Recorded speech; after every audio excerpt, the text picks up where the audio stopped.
odmeňovať vás budeme. Odmeňovať, ideme. A mali by sme v tejto chvíli, pretože máme pripravený fotoaparát, ktorý dostane jeden z vás, a to už konkrétne divák, ktorému sa podarilo to, že sa zapojil do súťaže s CV knihou. Ešte pretože CV, že... Dobre. Nie, mi napadlo, že kebyže sa pomýlim a hovorím tie veci odzadu, to je zle. Miloš Námečník, dobré ráno, želáme.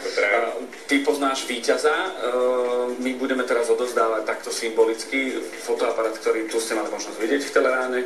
Áno, takže víťaz je známy, ako nebolo to veľmi jednoduché rozhodovanie, skutočne tých CV fotokníh do súťaže sa prihlásilo strašne veľa.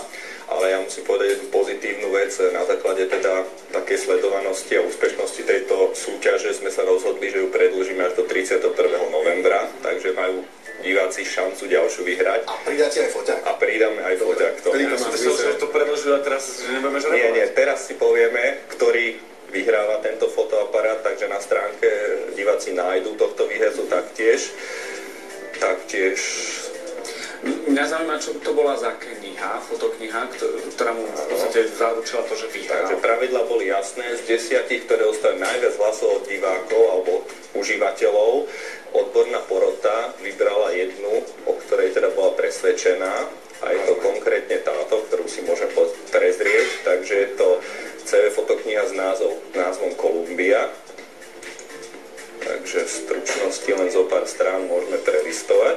Veľmi zaujímavé a inšpiratívne. Takže tipy, triky pre ďalších, ktorí to ešte nespravili, môžu vyskúšať. A takisto je do súťaže, ktorá je predĺžená. A autorom tejto CV fotoknihy je Peter Wetzler. A v tejto chvíli už aj majiteľom nádherného fotoaparátu. Presne. Blahoželáme. Takého retro nového. A myslím, že sa tešíme aj na tie ďalšie fotoknihy, ktoré pošlete, pretože sme zvedaví a tie fotografie bývajú často vtipné, často veľmi príjemné, inšpirujúce, takže posielajte. A teraz, ak vstávate, tak vstávajte z Teleránu. A opatrne, lebo s tými krížami